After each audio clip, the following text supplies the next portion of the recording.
आज सारा दिन एक हंगामा बरपा रहा है कि आखिरकार इमरान खान को अदालत से एक रिलीफ मिल गया। इमरान खान को अल शिफा इंटरनेशनल हॉस्पिटल में मुंतकिल किया जा रहा है। इमरान खान की तबीयत अचानक बिगड़ गई है और अदालतें मेरिट पर फैसला करने लगी हैं। हम पाकिस्तानी जज्बाती कौम हैं। हम वक्ती तौर पर जो कुछ चीज़ें हमें नज़र आ रही होती हैं ना, कॉस्मेटिक, उन पर एतबार कर लेते हैं और फिर हम एक बार धोखा खा जाते हैं। देखें, इमरान खान की कोई तबीयत पहली बार ख़राब नहीं हो रही। इमरान खान की आंख का मसला हुआ, इमरान खान को बाहर नहीं भेजा गया, हालांकि यहाँ तक आ गया कि इमरान खान की आंख ज़य हो सकती है। इमरान खान का ये फ्रस्ट्रेशन, ये आइसोलेशन, ये कोई आज के दिन से नहीं है। इमरान खान को पल्पिटेशन, ब्लड प्रेशर, ये सारे जो मसाइल बताए जा रहे हैं, क्या ये आज से हैं? और अचानक से फिर अदालत का इस तरह इमरान खान के हक़ में फ़ैसला दे देना, क्या पाकिस्तान की अदालतें इस हद तक आज़ाद हो चुकी है कि वो मेरिट पे फ़ैसला दे सकें?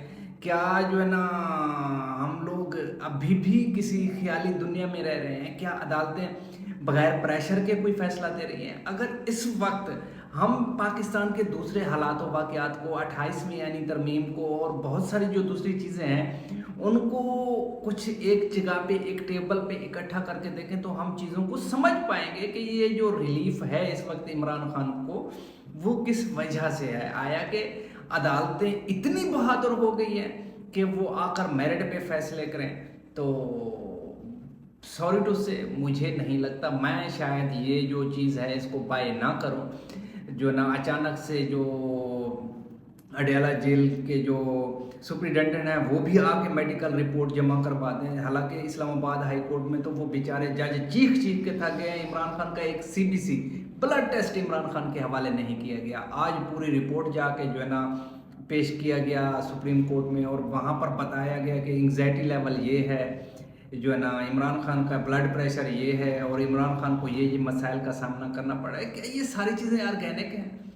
एक लम्हे के लिए सोचें और फिर खुद से जवाब ढूंढें। और फिर जो पाकिस्तान के हालात व वाक़यात हैं, दूसरी तरफ मुस्लिम लीग नून की जो चीखें हैं, जो 28वीं ऐनी तरमीम है, ये जो है ना इसको भी मद्देनज़र रखें और चीज़ों को आपस में जो है ना मिक्सअप करें, और चीज़ों को आपस में जो है ना मुख्तलिफ एंगल से मिला के सोचें, और उसके बाद बताएं कि ये चीज़ें ऑर्गेनिक हैं या फिर ये किसी की मर्ज़ी से, किसी की मंशा पे हो रही हैं ये चीज़ें।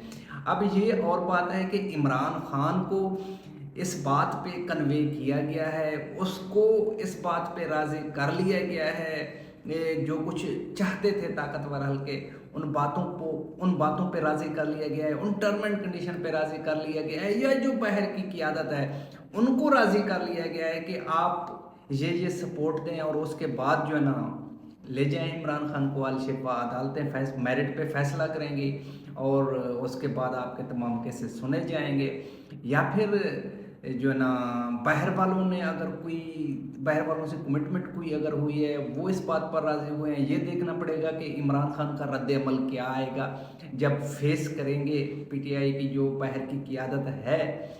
तो वो जब फेस करेंगे इमरान खान को, तो उसके बाद इमरान खान का रद्द अमल क्या होगा। दूसरी सूरत में ये भी मुमकिन है, जो इस वक्त जो है ना मौजूदा हुकूमत है या जो मौजूदा रजीम है, जिस तरह का भी रजीम है, वो कुछ चीज़ें मानने पे राज़ी ना हो रही हो, फिर उसको जो है ना ये दिखाया जा रहा हो, देखो अगर आप लोग नहीं मानते तो फिर हम छोड़ते हैं इसको, आप जानो फिर ये जाने। तो मुझे तो बज़ाहिर यही लगता है। बारह आप लोग अपनी राय ज़रूर दीजिएगा। अगर आप लोगों को लगता है कि ये तमाम चीज़ें आप पाकिस्तान में स्ट्रीम लाइन में आ गई हैं, आप तमाम फैसले मेरिट पे हो रहे हैं और इमरान खान को मेरिट पर रिहा किया अल शिफा मुंतकिल किया जा रहा है इलाज के लिए, अगर आप लोग ये समझते हैं तो फिर सॉरी, कन्वे कीजिएगा मुझे। इस वक्त मुझे इजाज़त दीजिएगा। अपने इस चैनल को सब्सक्राइब करें, वीडियो को लाइक करें, अपने दुआओं में याद रखें। Thank you. अल्लाह हाफ़िज़।